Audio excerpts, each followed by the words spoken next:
সত্যি কথা বলতে এটা খুবই বড় একটা অপরচুনিটি যারা লোকাল ক্রিকেটার আছে, তো বিসিবিকে থ্যাঙ্কস। পাশে বড় ভাই আছে, তার কাছ থেকে কোনো টিপস পেয়েছিলেন? সবসময় দেয়, সবসময় দেয়। স্ট্রাইক রেট অবশ্যই ফ্যাক্ট টি-20-তে, তো চেষ্টা থাকবে ভালো ক্রিকেট খেলা। তোর জন্য গুড লাক। আর ওর কাছ থেকে শেখার অনেক কিছু আছে আমার অ্যাজ এ পার্সোনালি। ও ফার্স্ট ক্লাসের জন্য ভেরি গুড প্লেয়ার। সাম্প্রতিক সময় এনসিএলের লাল বলে ক্রিকেটে দুর্দান্ত সময় কাটিয়েছেন, প্লেয়ার অফ দ্য টুর্নামেন্ট হয়েছেন। তিনি আর কেউ নন, অমিত হাসান। সামনে নতুন চ্যালেঞ্জ, এনসিএল টি-20 টুর্নামেন্ট শুরু হচ্ছে। জাকির হাসানের পরিবর্তে আজ ট্রফি উন্মোচন করেছেন অমিত হাসান। সব কিছু মিলিয়ে তার লক্ষ্যর কথা জানতে চাইব। একটা ডিফারেন্ট ফরম্যাট, লাল বলের ক্রিকেটে আপনি যেমনটা চেয়েছিলেন খুব সম্ভবত তার চেয়ে বেশি সফলতা পেয়েছেন। ডিফারেন্ট চ্যালেঞ্জ, নিজেকে কিভাবে আসলে দেখছেন? সত্যি কথা বলতে দুইটা ফর্মেটই ডিফারেন্ট, তো ওইটা নিয়ে অত বেশি চিন্তা করতেছি না। আমরা চিন্তা করতেছি যে যেহেতু টি-20 ফরম্যাট, তো চেষ্টা থাকবে ওই ইন্টেন্সিটিতেই খেলা। টি-20 ক্রিকেট সবসময় স্ট্রাইক রেট একটা বিষয় থাকে, এটা নিয়ে কোনো কাজ করেছেন কিনা? সত্যি কথা বলতে স্ট্রাইক রেট অবশ্যই ফ্যাক্ট টি-20-তে, তো চেষ্টা থাকবে ভালো ক্রিকেট খেলা। বিপিএল এর আগে এই টুর্নামেন্টটা কতটা গুরুত্বপূর্ণ আসলে দেশের লোকাল বয়দের জন্য?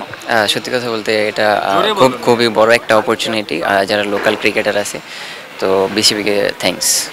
পাশে বড় ভাই আছে, তার কাছ থেকে কোনো টিপস পেয়েছিলেন? সবসময় দেয়, সবসময় দেয়। সবসময় এইটার একটা রিল নিয়ে রাখেন। ছোট ভাই খেলছে, তো তার জন্য বিশেষ কোনো বার্তা থাকছে? না, অবশ্যই। ও মাশাআল্লাহ লাস্ট 3-4 বছর ধরে কনসিস্টেন্সি রেগুলার বেসে ফার্স্ট ক্লাস ক্রিকেট দারুণ খেলতেছে। তো ওর জন্য গুড লাক। আর ওর কাছ থেকে শেখার অনেক কিছু আছে আমার অ্যাজ এ পার্সোনালি। ও ফার্স্ট ক্লাসের জন্য ভেরি গুড প্লেয়ার।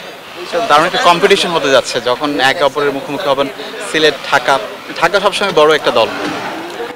কম্পিটিশন বলতে টি-20 ক্রিকেট ছোট বড় দল নাই, 19-20। তো এখানে অনেক কম্পিটিটিভ ক্রিকেট হবে। মাঠে বোঝা যাবে, অ্যাজ এ টিম হিসেবে নামার পরে বোঝা যাবে আসলে কে কেমন team.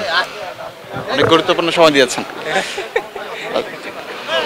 Double million offer, Walton fridge কিনে পেতে পারেন 20 লক্ষ টাকা, রয়েছে কোটি কোটি টাকার নিশ্চিত উপহার। দুজনেই আগামী দিনের স্টার বলা যেতে পারে।